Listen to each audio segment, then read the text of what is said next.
8,000 jobs gone at Meta, a government report confirming what everyone suspected, and a Microsoft study that accidentally explained why your organization is driving you insane.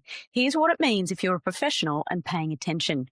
This week, 1,000 people got a notification that their job at Meta no longer exists. 10% of the company's global workforce gone, while the company simultaneously cancelled 6,000 roles it had planned to hire for. And in the same week, the US Bureau of Labor Statistics released a report that for the first time started putting hard numbers on something we've all been watching. AI exposed jobs are shrinking. Welcome to Career Jam's weekly AI jobs news, The Riff. I'm Beck McIntosh, and we're here to help professionals consider how AI applies to your career. Because when you've got awareness, it's the first step in making your next move. And you can't find that if you're stuck doom scrolling the headlines without a frame to put it in. Let's go. What actually happened this week? Okay, so let me just walk you through the week because there was a lot happening. We've already mentioned Meta, 8,000 jobs, 10% of the company, 3 waves of cuts starting at 4 a.m. And here's the detail that's a little less discussed because we've seen this in last week's jobs news.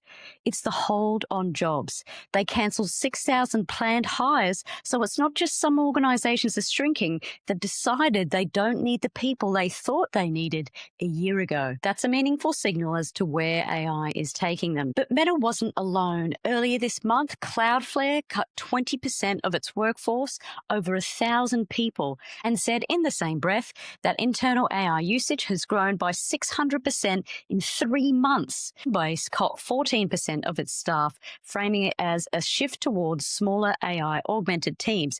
Upwork, the platform that's literally supposed to connect freelancers to work, cut a quarter of its own workforce. Payments from Bill cut up to 30%. PayPal announced plans to eliminate close to 5,000 jobs over the next couple of years. Then we got the Bureau of Labor Statistics data, and what they found was this: 18 occupations that had been flagged as highly exposed to AI, covering about 10 million jobs, saw employment fall by 0.2% between May 24 and May 25. Over the same period, overall employment grew by 0.8%. That gap is small in percentage terms, but in strategic terms, it's enormous because it means the divergence has already started. Customer service representatives took the biggest hit, 130,000 fewer workers in a single year, 4.8% drop. And then Stanford's Human AI Institute dropped their 2026 AI index, and it included this finding. Employment for software developers aged 22 to 25 has fallen nearly 20% from 2024. 20% in 1 year in software development, the field everyone spent the last decade telling you was recession-proof. Okay, now I want to talk to you about the Microsoft Work Trend Index because I think it's the most practically useful thing that's come out this week, but not many people are talking about it. Microsoft surveyed 20,000 AI users across 10 countries and analyzed trillions of anonymized signals from Microsoft 365. And their headline finding is this: workers are ready for AI. Organizations are not. They called it the transformation paradox. 58% of AI users now say they use it to produce work that was literally impossible a year ago.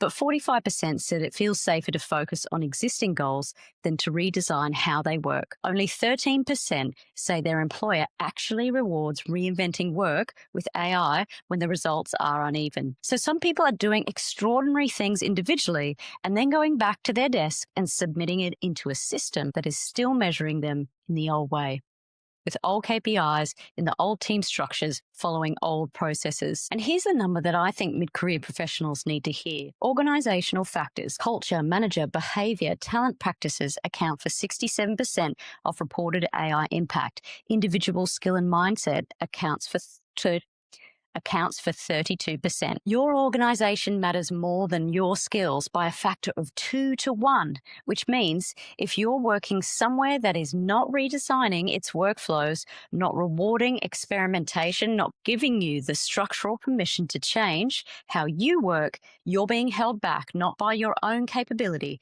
but by your environment. And that's an actionable insight because there are things that you can do about that. You can make the case internally. You can look for organizations that are in this. There was also something from the Wharton AI and Future of Work conference this week that literally just happened on Tuesday and Wednesday, where researchers confirm what Microsoft found from a different angle. 66% of leaders say AI skill development is a priority, but only a third of employees have received any training. That is a gap you can see from space. So I feel like this week it's telling us the AI apocalypse is the slow-moving zombies. AI is taking all the jobs, everything's burning, and I should have been a farmer. That's not what the data says for right now. MIT's latest research published last month puts it clearly. AI will reach what they call minimally sufficient performance for most text-based tasks by around 2029. That's a gradual rising tide, not a tidal wave. There is time to adapt, not an infinite time, but time. Don't be in denial. The jobs market is changing. This doesn't apply to me. My job is too complex. AI can't do what I do. Maybe, but the Bureau of Labor Statistics data and the Stanford numbers suggest that this is already happening to people who thought the same thing 3 years ago.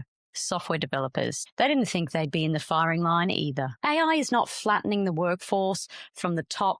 Right now, it's removing the bottom rungs of the ladder at entry level and chunking out middle bits. And for mid-career professionals, it creates a really specific kind of pressure because you're probably managing juniors and also considering what this new world of work looks like. And at the same time, parts of your role are being taken over by AI. So here's the 4 questions I think are important. 1, where am I still adding irreplaceable value? Specifically, what do you do that your organization would notice if it was gone? Judgment calls, relationships, context that adds value to your organization, context that lives in your head from years of experience, the messy political human stuff that AI can simulate but can't actually carry the weight of.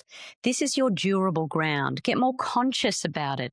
2, am I in an organization that is the 67% or the 33%?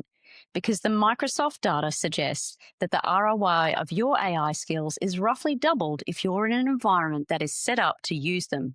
If you're not, you might want to change, but it's also a choice if you want to stay safe in an organization that isn't keeping up. You can feel safe there, but it's a greater chance of you not being able to keep up with the market expectations of AI skilling. 3, what's the entry point into my field becoming?